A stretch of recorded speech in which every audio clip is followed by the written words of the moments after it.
We're back to the Neil Haley Show. My guest today is Amy Nicholson, and we're going to talk about. I'm just blown away by this documentary, Happy Campers. How are you, Amy? And it'll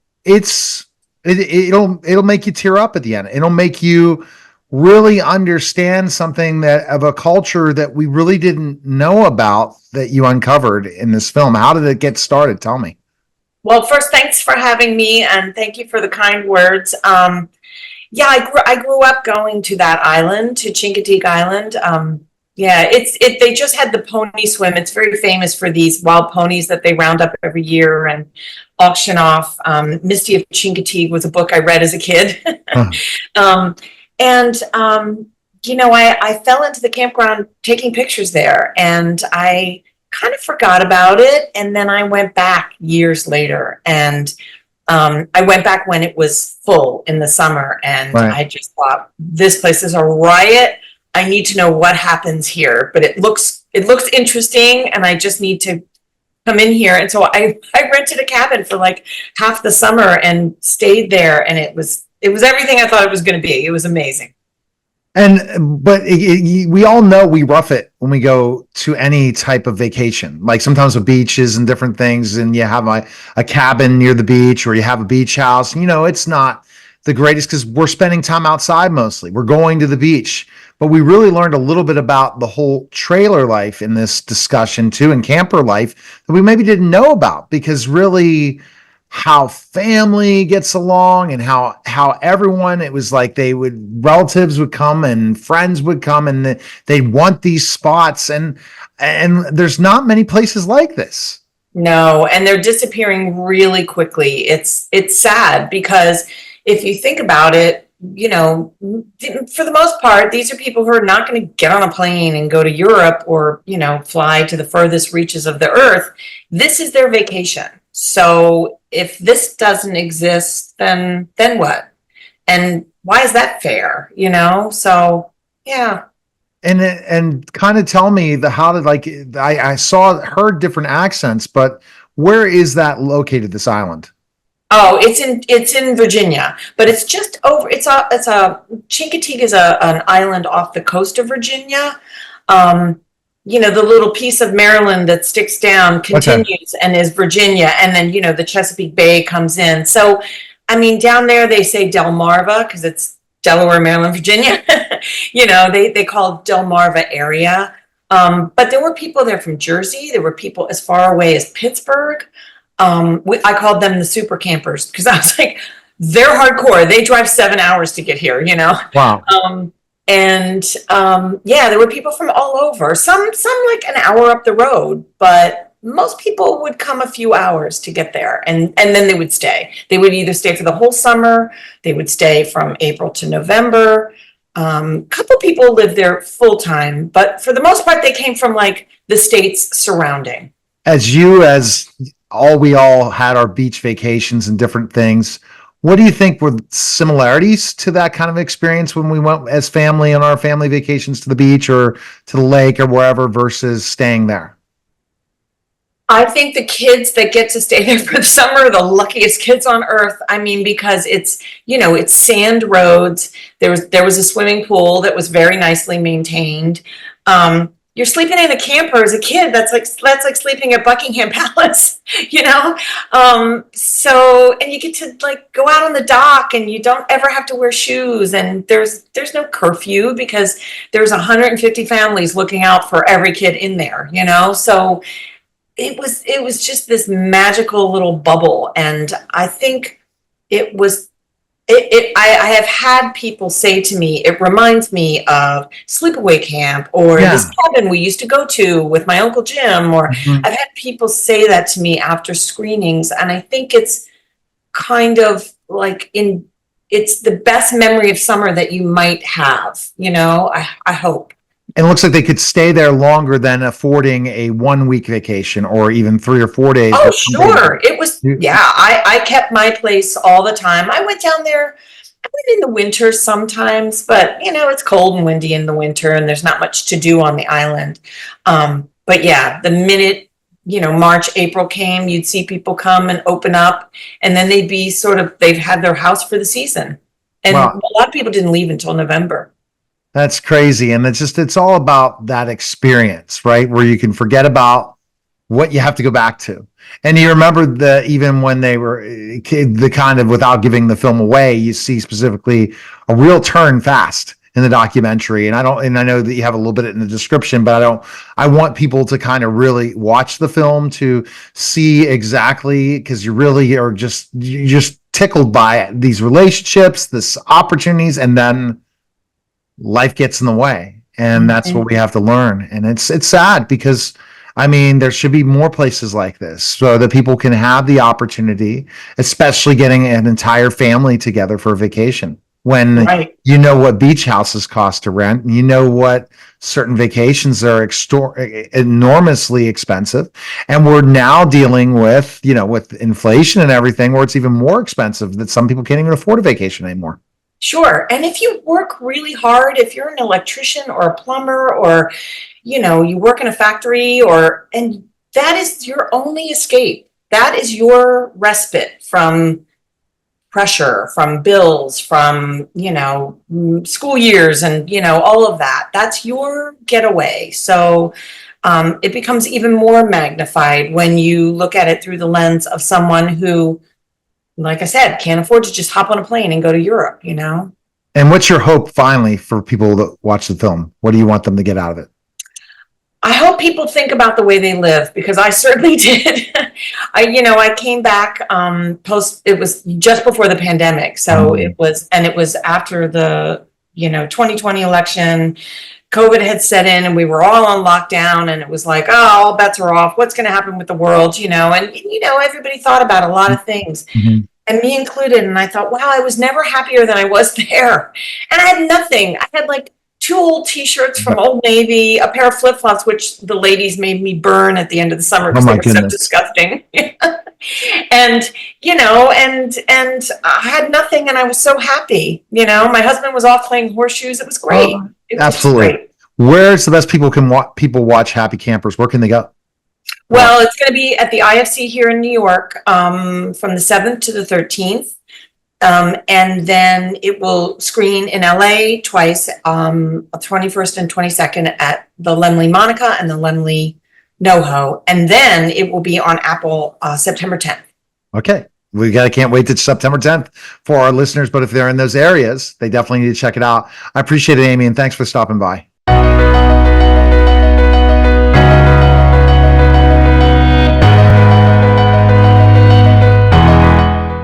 All of the produce you see here is distributed at our 3 food pantries every other week on Tuesday at Baldwin Presbyterian Church, and every other week on Wednesdays at the Wallace Building in Whitehall, and every other Thursday here at the Shim location. The food pantry schedule is on our website, and we look forward to seeing you.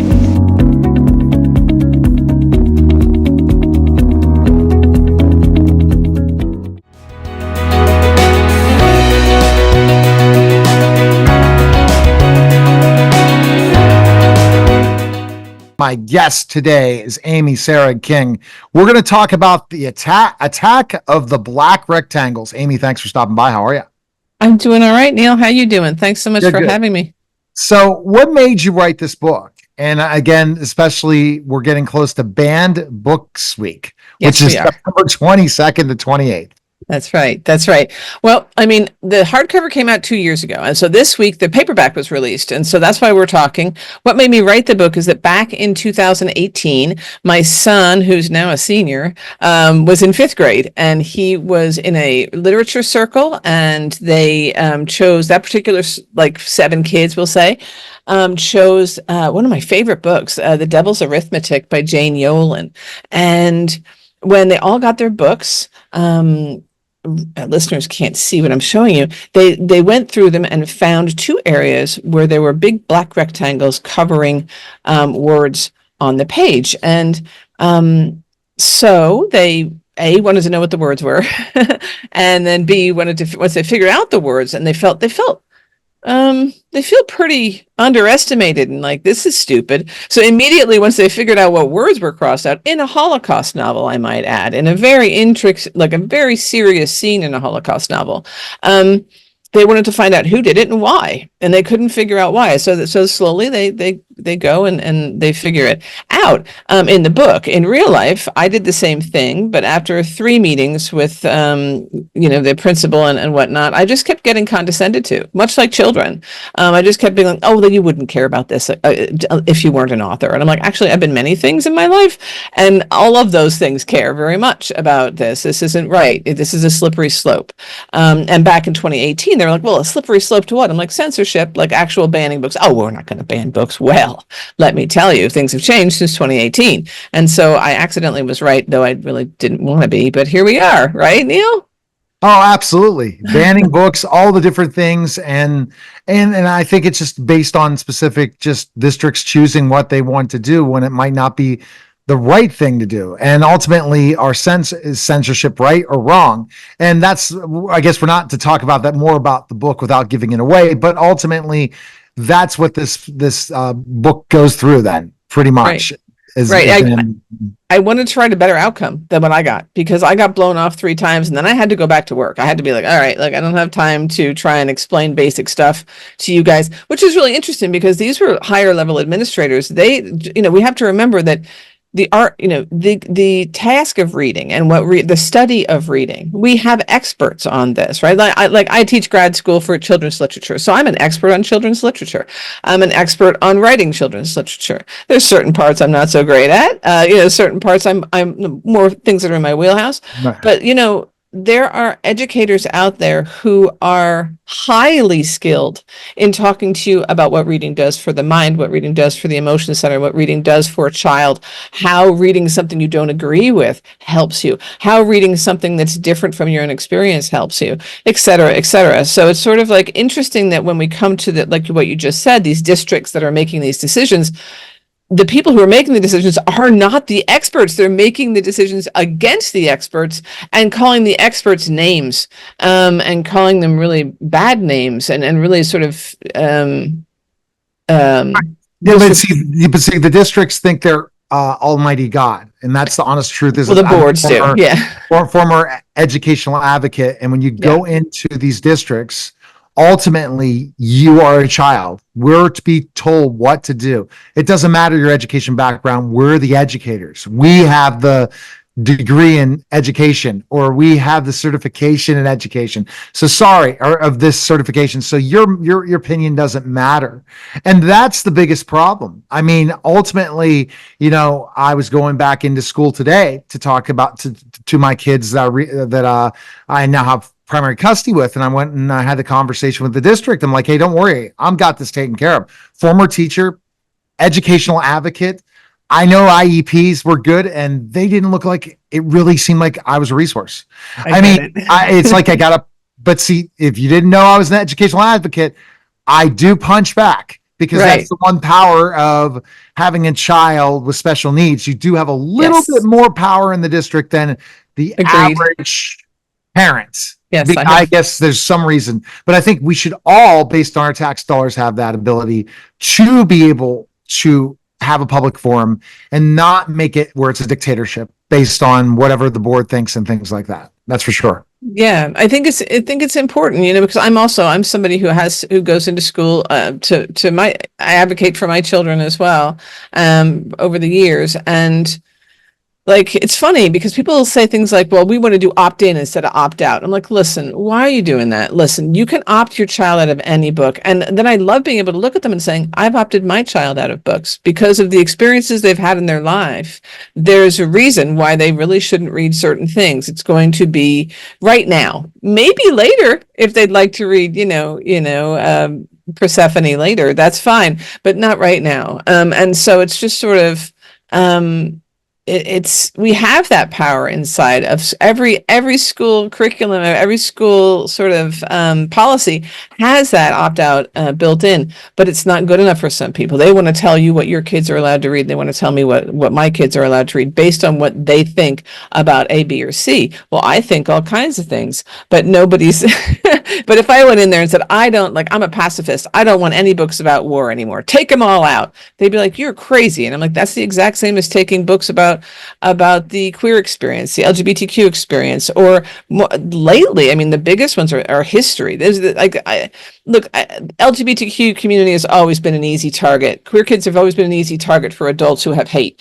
But this recent push there's a school across the river from me here in Pennsylvania that banned, those little Who Is books, the little chapter books about who is this guy or who is this person. I think a little bit, like, not for sure. Yeah. Right. Like who is Harriet Tubman or whatever, but they banned who is Martin Luther King Jr. They banned who is Sonia Sotomayor down in this school district. And most of that list was absolutely racist. It was absolutely anything about civil rights, anything about slavery. Some of them were just banning books where they were Black characters. It was the weirdest list I'd seen from the Central York School District in Pennsylvania. Oh my And you know God. who overturned that? It wasn't people like us, we were all grad school profs writing these letters, and our program wrote these letters because we're experts in children's lit. No. The people who overturned, no, it wasn't the parents who came to the school board meetings and fought hard. It was the kids who were threatened with getting in trouble every day. It started with seniors. They brought the signs, hands off our books. And then little by little, Wow. those protests grew. Look up the Central York School District when it comes to a ban. I think it was implemented. It was the first big list I saw at the same time, kind of that list came out of Texas and one came out, I believe, of Florida, because that makes sense. Well, you just gotta, and then basically people gotta fight for sure in school censorship and books. And it goes back to specifically ideology, certain things. Maybe those books shouldn't be banned, but they should be only available for certain age groups instead of we're just gonna all ban them. No, we need to be better librarians. We need to make sure the books are segmented in specific areas. There's a compromise in everything, not banning. Right. And I think one of the biggest things that people don't understand, like I work with a lot of survivors from a lot of different things. I've been a volunteer for 45 years now. And so I've worked with so many different people in so many different countries that have survived so many different things. And here's the thing that we don't say out loud enough. Most people survive trauma before they're 18 years of age. And therefore, if there's a book in that library that you're like, oh no, I don't like that topic being around my child. Right. But what happens if something happened to your child and they haven't told you yet? Maybe that book is going to make them feel less alone. Maybe that book is going to help them, or maybe it's going to help them help their friend, or maybe it's going to help them understand that, things that were sort of tossed off in their mind before. This is the whole thing about reading. It grows us. It grows us every day if we can read every day. I mean, which is harder and harder with these blasted phones that we now have.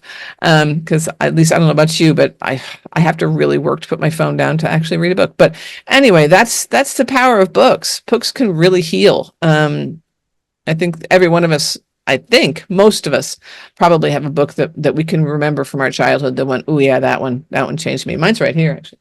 It's a Paul Zindel book. I don't know if you remember Paul Zindel from your days. He wrote The Pigman. This is Okay. Confessions of a Teenage Boy. I And I remember stole it Pigman, from my yeah. library in 1982. And they know it's fine. But anyway, that's why I write So books. your goal of coming out now with the book, the release again, just push it out again. Is it one reason because of banned books you're out there doing the PR, or is it more about education, or just really both? It's all of it, I mean, honestly, now that it's in paperback, that means that, hey, class sets, here we go. Teachers, if you want to read this book with you, because it's a great read aloud, all the way up to like 9th grade. It's a great read aloud. It's a great read together. It's got a lot of thought-provoking stuff. The paperback has a Q&A in the back too, so that's always nice. And you can get a reading guide to help you do that. It's also great for book clubs, for adults too. It's a great conversational piece. But most of all, I mean, I think the big thing about the Black Rectangles is that, yep, they were there over the words, but Mac is also putting them over experiences in his life. He is experiencing hard things. And oftentimes we put Black Rectangles over the things that young people experience because we don't want to believe that they experience bad things. Well, guess what? They did just They like do. we did. They Yeah, exactly. We experience those things. They experience those things. And whoever's trying to make it so that we we don't talk about bad things with kids or even just broach the topic. I don't understand that. But I mean, I think that if we follow the money, we also find out what the Exactly. censorship whole thing is about anyway. I don't think it's necessarily All right. about protecting kids. Anyway.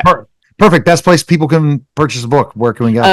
Well, independent bookstores would always be my number one place to buy books. If you don't have one of those nearby, then any place you can buy books. You can buy Attack of the Black Rectangles. If you want to know more about me, I'm at www.as-king.com. Thank you. Thanks again. Appreciate it.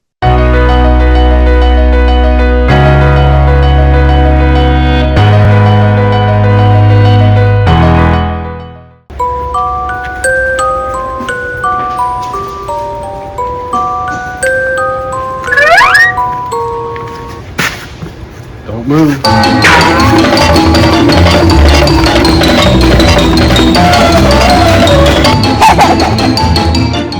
Salty the Skeleton here, back again for this Halloween, asking you to take my kids, please! These little monsters are driving us crazy at Public Works, but you can help by taking one home and letting them cause trouble in your Halloween display. Come on, Salty. Give me the drill. Starting September 30th, I'll be hiding out in Bethel Park during the week, and anyone who finds me and posts a selfie on Bethel Park's Facebook, Instagram, or X accounts will be placed in a weekly drawing to win one of 4 Salty Juniors. Sign up for our Message Spring app to get hints when you are close to finding me. You think he's still there? Oh, let's check. Yeah, he's still there. Winners will be announced live on the Bethel Park Minute at 4 p.m. on Monday, October 7th, 14th, 21st, and 28th. Everyone who participates will be added to a drawing for 10 $25 gift cards. The drawing will take place live during the November regular council meeting. So join the fun and look for me around Bethel Park in the Fine Salty Junior contest, starting September 30th through October 25th. And give Salty Junior a good home.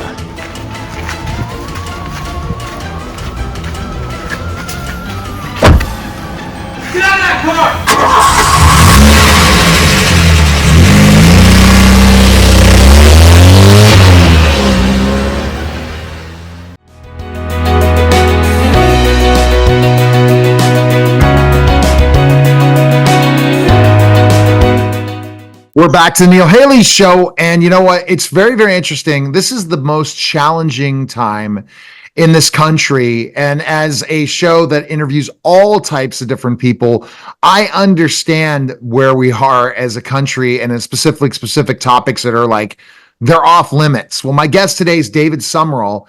He has a film festival that starts Friday, September 13th to the 15th, and it's called the First Amendment Film Festival. David, thanks for stopping by. How are you? I'm doing great. It's good to see you today. How did you get started in all of this? Tell me the story. Oh my gosh, back in 1992, I started Stop Hate during the LA riots. I saw what the media was doing with a little piece of film and how they just destroyed, the division that they caused through all this. And it's continued for the last 30 some odd years.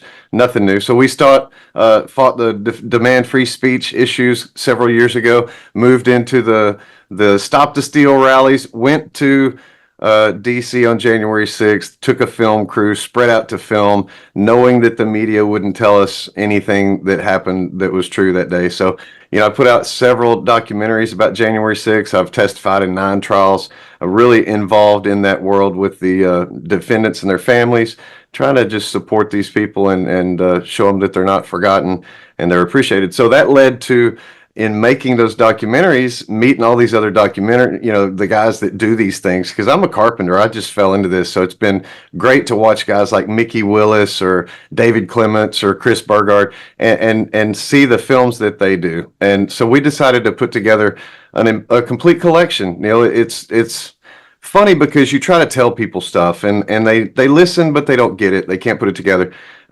Same with January 6th. We tried to tell them what we experienced and what we saw, but until we put the documentaries out and they could see it with their own eyes and see the timeline, and we've done that with the Film Fest. This is 12, separate films that tell a unique story in themselves, But when you put them all together, it ties that thread together and really allows people to understand the big picture.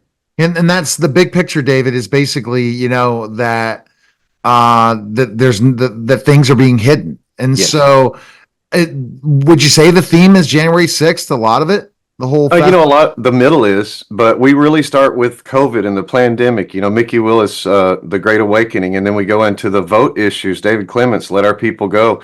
And of course, we touch in the middle on January 6th with several films. Then it goes into the aftermath and the FBI, and then we have Into the Light. We have The War on Truth with Chris Burgard that talks about the treatment of the people. It's not all evidentiary like video from the day. It's interviews as well, and a wide variety of different films, and all those guys' specialties add up to the like you said, the big picture. It's a really amazing concept.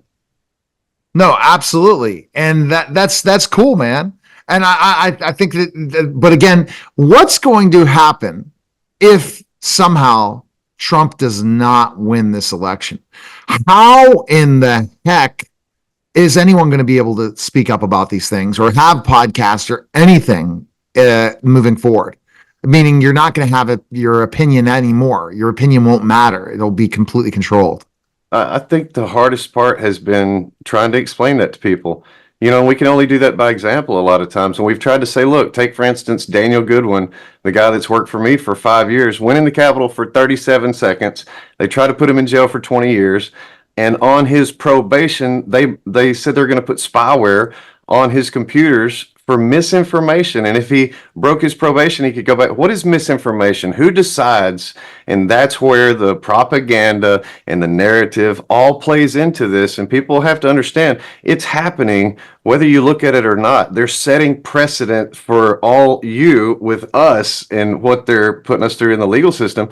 And it's hard to wake people up to that until it hurts them. You know, there's the pain point.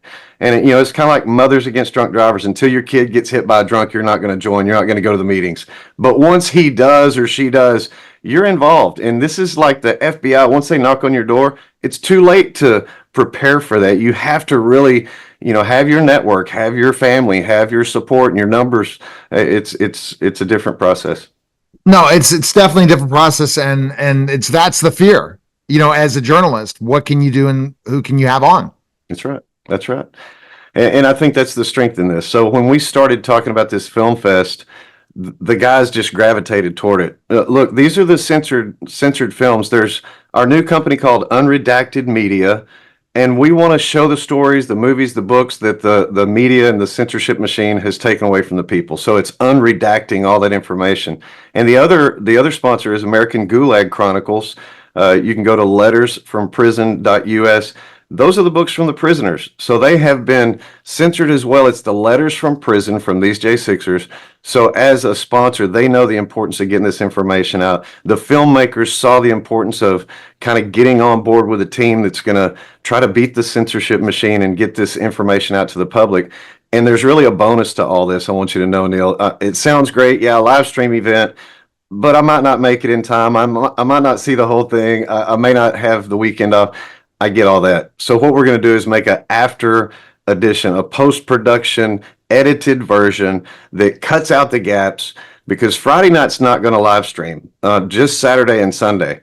But in the after edition, we're going to put the whole weekend together and let people use that copy to host their own watch parties, educate your friends and neighbors, your own group, your own church, your own preacher, and let them know what's going on. I'm talking big picture stuff, but it's also like a chance card, because for $25, you can buy these links and give them to your friends that may not want to talk about it, that wouldn't go to a rally or an event, but they need the information, or they're sitting on the fence, or they're riding right there and they just don't know. This is the big picture education that you're not going to get anywhere else. It really is like that. Oh, totally. And it's something that you're able to do. And I think people are kind of you're just really concerned. Now, if let's say Kamala Harris wins, is there a chance with the Republican side, so basically that you see that both the House and Senate becomes Republican controlled? Can everything be saved for another 4 years? If that's the case, it could, but would it? I mean, we've had the last 4 years to defend J6ers and keep them out of the grasp of the DOJ and the Board of Prisons, but they hadn't done anything for us. You know, it's this big fear of the uniparty. When you got guys that are supposed to be on top of our team, like Ted Cruz, that called January 6th, or, you know, a violent insurrectionist or whatever, they're not in the know, or are they? And how much of this game are we stuck watching? Because is it just a play so they can maintain the control over the people? I mean, this is what we're looking at. They're pushing us all toward this violent conclusion. You know, they want a civil war, they want a conflict, and we don't. And we've tried to be adamant about that, not just within our own communities, but as we cross that line into other circles, to say, that's not our game. They label us, they say we're violent, all these things. You know, greatest example, January 6th, we outnumbered the police. Everyone kind of knows that we outnumbered the police, but we didn't kill any of them. We didn't eat any. We didn't take any home for souvenirs. We didn't do that. We weren't there for that. We're not the violent guys. So as they try to paint this picture, it's up to us to try to reach out, unfortunately, to the other side and say, we're not mad at you. You know, I've been tricked before. I don't like it when people pants me or whatever, you know, and catch me off guard. And I'm not here to make fun of you. I'm here to offer grace. And really, that's what this whole game's about. It's kingdom business to me, brother. And if you're saving people for the kingdom, you can't save America without God. So we have to bring more people back to God to save America. I mean, it's real simple math to me. It seems like it's really simple math, that's for sure, and be able to go through that process. Let's go. We've dove deep into specifically, I think, these different people entering in this film festival. What do you think they've been able to show you that you can't show anywhere else? Why people need to go and watch this? Because some of these films would be censored on YouTube, right? They would never be able to upload it on YouTube. Would they be able to be uploaded on Rumble? Or would they be censored there too? Yeah, so Rumble is usually the house. I mean, that's where people keep their stuff because it's the least amount of censorship that we can now. I've been banned from Rumble and reinstated, so that's a thing we could touch on another time. But you know, it's a matter of that censorship, like we keep talking about. And guys like Chris Burgard, he put Capital Punishment 1 out, the first movie, censored really hard. The War on Truth, they ran into the same things. It's like when they get the algorithms and the keywords and the websites, they can shut you down. A prime example, our last documentary, 5 people helped produce, J6, A True Timeline. We had 2 million views in a day on X, and then they put the little labels on there that stops all the retweets and the likes, and we got maybe 200,000 more views and stopped it in a day. So that's what we're up against, and the filmmakers know how hard a market this is, and to bring conservative films or moral, you know, films or these evidentiary films, like historical, really, into the public is nearly impossible. You can't mainstream anything. They won't let you advertise. You can't put it on social media. So it's got to be a grassroots, share personally. Here's a link. Come to my house. Watch this stuff. We've got to go that far back to the basics to spread this information in our own communities. And it's even like Flynn says, you know, the importance of going local creates the national effect. This is exactly where we need to be, is in our own hometowns, our own neighborhoods, meeting our neighbors, talking it up, and sharing this information. What about the podcasting now? So let's talk about, is that being censored? Have you, like, podcast networks taking down some of the conversations regarding this stuff? And Oh yeah, absolutely. And once again, the machine is geared against us. which ones, like Spotify, or where are you seeing it happen? Yeah, you know, I don't do as much of the channels because of that. I just do the social media stuff as much as we can. I've never been the podcaster on Apple or any of the different apps. I don't think they would censor you. That's the craziness. I think that's the only platform left in the non-video world is podcasting, where they don't take those things down. It may be, we have to see. It's a hit or miss, but ultimately it's if you're getting hundreds and hundreds of thousands of views. But I think that podcast networks are all about the advertisers, and they don't care as long as they make money versus the other industry. But I'm sure that they're thinking of coming after the podcasts. That's coming next, the Joe Rogans of the world and things like that. They have to. And listen, even 2 years ago, I was on a guy's show, and I said, you know, the censorship, and nobody can see our stuff. And he laughed, and he said, well, you know, we're affiliated with so-and-so, so we're censor proof. And I laughed on his show, and and he said, "What?" I said, "We'll see." 30 minutes after our show aired, they banned it. They took it in, and he called, and he's like, "What is happening?" I said, I laughed about it on your show. You said you're censor proof, but the topics that we're covering, they will not allow. Right. Like this couldn't go on my YouTube channel, as No. I'll have to be texting my team saying, no YouTube, just Yes. podcast. Yes. This interview, because if it goes on, but it depends. If they don't put the right context to it, it could get away with it because it's all about your meta, your content. But COVID, I literally almost got banned 3 times from YouTube Yes. by showing specific the COVID-19 vaccine show, which my one co-host back in the day swallowed COVID, and we talked about certain things, and they said it was misinformation. I brought up COVID-19 at all on the Mike Velarde show, gone. And that's like, I'm like, okay, YouTube, but you know what? You can put climate change, you can do anything. But if you take the 2 biggest things, COVID, January 6th, I don't know what other ones. You're Well, gone. voter fraud. You know, You can't. it's the things that you're not allowed to talk about. I want people to understand what that's like to have that. I was talking to a client who wrote a book on this voter fraud, Yeah. and he advertised on Newsmax. I said, I don't think he's going to get the opportunity to advertise on Fox. Yeah. It's like, come on now. It's really Yeah. amazing. It's Yeah, really yeah. amazing. Well, and we've seen that. We've seen that with influencers. We've seen that with, media companies and corporations who will and won't speak out or speak up or support or even take our money, to help us, even though we're helping them. And it's a list. I mean, it's really a list, and it's sad because that's the freedoms. And the First Amendment, that's the whole point of the First Amendment Film Fest, is to showcase that. So like a J6er, when you get to trial, you don't have a First Amendment. They strike your First Amendment rights. People don't realize that.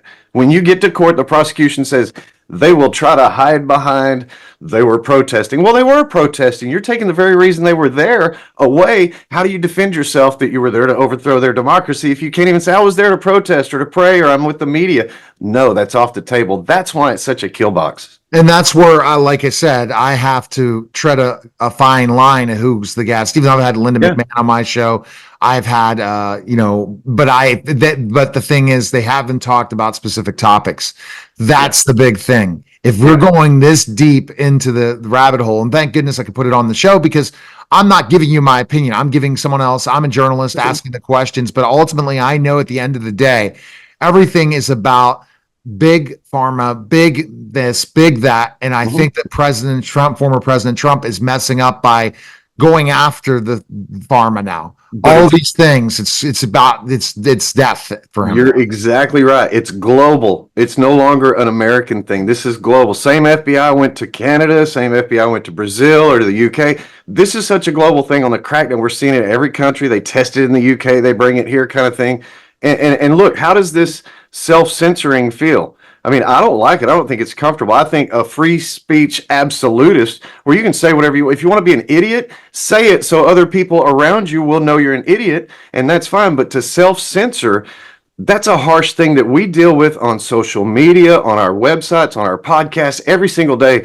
And it's not right. That's a win for them because they control the content, what we can put out from what we say. It's an amazing control feature. All right. Best place people can find information on this event. Where can they go? 1afilmfest.com, 1afilmfest.com. Best place, get your live stream tickets, and you'll get that after edit version in a couple of weeks after the event. What are you expecting numbers to be for this? We packed the house at 140. It's a small dinner theater, real quaint, beautiful place. So I hope the ambiance carries over. But, thousands of tickets. It's a worldwide event in that respect. Anybody on the internet can get this. People in the UK need the education as much or more than people here in America. We all need it. And this is going to be the place to get it from now on. The Armory of Truth, brother. All right. Thanks, David. Appreciate it.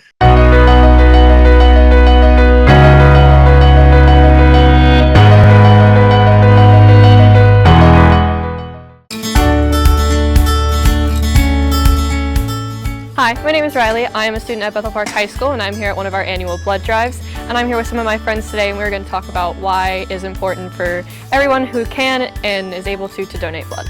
Every 2 seconds, somebody in the United States needs blood. A single car accident can require as many as 100 pints of blood. Approximately 36,000 units of red blood cells are required every day in the United States. Blood types O positive and O negative are in high demand, especially O negative, which is needed in emergencies. Nearly 7 million Americans donate blood every year. My name is Owen Campbell. I helped organize the blood drive this year. This is the perfect time to do a simple act of donating blood. Every drop of blood donated at this event will help fund a scholarship donated by Vitalant to one Bethel Park student.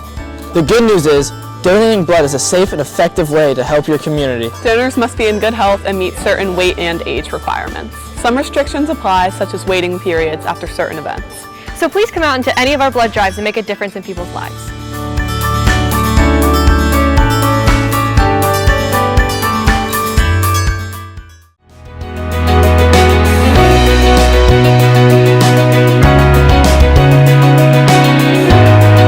My guest today is Whitney Thorne. She's going to talk about My Big Fat Fabulous Life. How are you, Whitney? Thanks for stopping by. Thank you for having me. I'm doing pretty well. How about yourself? Yeah, I'm doing fantastic. Good. So kind of let's just jump right into specifically enough though, the 10th season. The And 12th. it's you can't believe it, right? No, it's actually the 12th season. Okay. You might have gotten some I don't know, wrong information because my last interviewer said that as well. Yeah, it's the 12th season and it's pretty wild. I definitely never expected to still be on television this long. So kind of take us back for people who've never watched the show, because, you know, definitely my listeners and viewers, some people might have not, the whole story of how it started for you. About 10 years ago, I was living in Greensboro, North Carolina, where I still am, and I was working as a radio personality on a morning show, and I uploaded a dance video called A Fat Girl Dancing, and it went viral. I ended up going all over the country to do a lot of talk shows like Good Morning America, The Today Show, Steve Harvey, all that kind of stuff. And someone from TLC was watching, and they sent me an email that went to my spam email, actually. And it said, do you want to maybe collaborate on something? And here we are 10 years and 12 seasons later. Wow. And you've gone through so many different things. What do you think are the biggest highlights of the show? Well, I would say my family, my mother, she passed in December of 2022. So we did have her funeral and everything on that season. But for me, the highlight of the entire show was my mother. She's, to me, was the star of the show. And I love being able to share the people that I love with the rest of the world and help other people feel like they're with their own families. And I hear all the time that it's people's favorite show to watch with their mother or father or with their friends or something like that. And so it just makes me happy to know that it's a comfort to people. So like when it first started, how difficult was it to be filmed and your whole life being like documented in certain ways with the show? I'm going to be honest with you. I thought it was really easy. All my friends and myself, we all have theater degrees. We've been performing our whole lives. So it actually was not uncomfortable for me. Like I was already in radio at the time and, it didn't feel that strange. I kind of was like, yeah, okay, this is what we're doing now. It's easy. So, I mean, it's not easy in terms of the things that come along with the job, like people's opinions and the internet and, stalkers, legit stalkers. So that happens. So once you become that kind of celebrity, the stalkers, oh dear, how do you deal with that? It's really hard. I don't really deal with it, to be honest.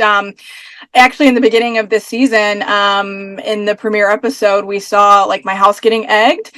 And that's happened. That's actually not the worst thing that's ever happened to me. I've had bricks thrown through my car window. I've had the cops show up in the middle of the night and say that they got word someone was trying to kill me. I have a lot of people in the prison system who, I guess the show is really popular in the prison. So I get a lot of I would say stalkerish behavior from that. People show up to my house all the time. Like all that is really difficult and I hate it. But actually the process of filming the show and what it means to people is really great. I couldn't ask for a better job in that respect. The other stuff, dear goodness, yeah, goodness the other stuff sucks. So, and it's like the more and more with how social media keeps blowing up, right? Mm-hmm. And how people can find you in specific ways and different things. Yeah. What of people who love the show versus the haters? Let's kind of go why. The people who love the show. What do you think the reasons are? Well, I think people love me and hate me for the same reason. Obviously, reality TV is kind of a caricature of yourself. I mean, it's very exaggerated. It's very edited. You know, there's only a little minute like snippet of your life, and it's not the most 3D representation of who you really are as a human being, right? So I think the people that love me see those qualities, and those qualities might inspire them, that it might mirror back to them, you know, things that they want to be or how they want to be in their lives. And then I think the people who hate me, probably it's the same thing. Everything is a mirror, right? For yourself. So either people are seeing those qualities that they want, or they're seeing those qualities they may be jealous of. They may just find me annoying. I mean, I find my own self annoying, you know, when I watch TV. Yeah, I'm like, oh God, like she's, you know, because it's not me in totality, right? It's me on TV. So I do think that there is a large portion of people who hate me and in a very scary way because I'm fat. And because they see a fat person being humanized and having a real life and being confident and having people who love her. And I think a lot of people take issue with that, especially if they themselves don't have those things, even though they're not fat. You know, a lot of people are really resentful of that. Who is she to have this family? Who is she to have these friends? Who is she to have this confidence? So I definitely run into that too. But, you know, television's just a mirror for people to project whatever they want to. Yeah, and what do you think? And do you read all the social media comments because you're so viral? You don't. No. I mean, I go on my own social media a little bit. But other than that, no, I would want to kill myself. And I have been suicidal actually in the past over this. So, yeah, so I would never. Right, so everybody that wants to do a reality show, they better think about it first. Well, and make sure you have a good lawyer and a good contract, and at least you're making a lot of money. Yeah. And then I'm not going to be able to follow up with that question. So at least you should create a course how to get the best reality TV contract possible. Yeah, well, I mean, the thing I see in today's, and of course, you know, I've been at this for a decade, so the internet was different 10 years ago. I mean, everything was different, but I see a lot of people thinking that being on reality TV is like the pinnacle of something, or that it really, I'm just kind of like, what does it mean? Like, what is this? Especially television doesn't mean anything anymore. No, and even being internet famous, like that was different 10 years ago, right? So now you see people, but I'm like, to what end? Like, what if you're not getting money? If you're not making a good living, like 100%. What is it? Like, what? Because I am a. Why do you want that clout? Thing? Why do you want that? People would probably like my haters would disagree, but like I don't need attention. I don't need people. Right. People I don't know. But why would you want that clout? Right. Like I don't care. So if I wasn't like making a living and actually feeling too like I'm making a positive impact, which I don't think a lot of reality TV does these days, and that's something that I'm proud of with my Big Fat Fabulous Life. I think it actually makes a positive and important impact on people. If it weren't for those things, like what are you doing? So what? What are you doing it for? Like I don't, you know. No, so here's my point in all this is that people think when you're famous, you're rich. So the better thing to get is become rich in a business, then become famous versus the other way around. Right. Because people don't know how to monetize the brand after they've made all the money. Yeah. That's the biggest challenge. It's interesting we're going in this conversation, but you should have your own talk show the way you already are a radio person, so that's why it's an easy combo. But isn't that true? I mean, it's funny when people become rich first. Sure. Make money because it's so much easier to make money than get rich. I mean, get famous. To get famous. It's true. Yes, I do. And I mean, I've tried to make smart decisions and I've tried to, you know, monetize my career in different ways. And I'm very lucky. I had one viral video, you know, 10 years ago, people didn't go viral as easily or the same as we do now every single day. So I really milked this. I got a book deal. I got a television show. I got a TED Talk. I do public speaking. I have a fitness app. I have a lot of avenues, but the other thing that I did was I maximized every single opportunity that I had. And I think part of the reason why I was able to is because what I was doing did have meaning and it did impact people in some way. It wasn't vapid and stupid and just like clout hungry kind of thing. And I mean, no shade to anybody who that's what they want in life. I'm just on a different level, I guess, of what fulfills me in life. And when people assume that I'm rich, I'm so fun. It's like I don't even have like dentist money. Like I don't even have like orthodontist money. Like what and then this is why this is the interesting thought process that happens is when you become an entrepreneur, there's so many pitfalls because everyone thinks, oh, I just want somebody to go buy my brand, buy my product.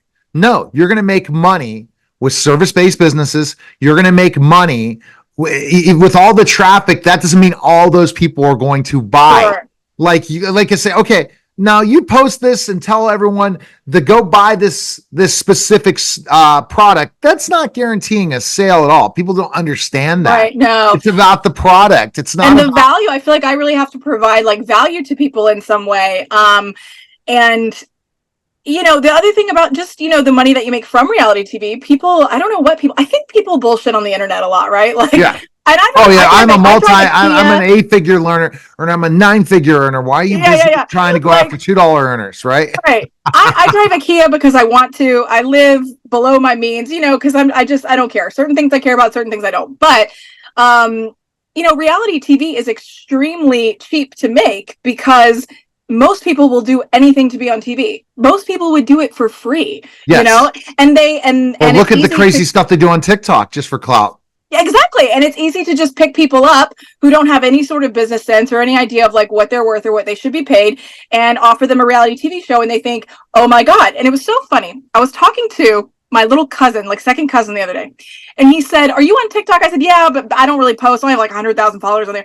He goes, you should really post on TikTok because then you'd really be famous. And I said to him, what would TikTok get me? And he was like, I was like, do you mean like I could get a TV show? And he was like, oh, you know, his little brain. No, realizing see, I already- now I'm going to tell you something.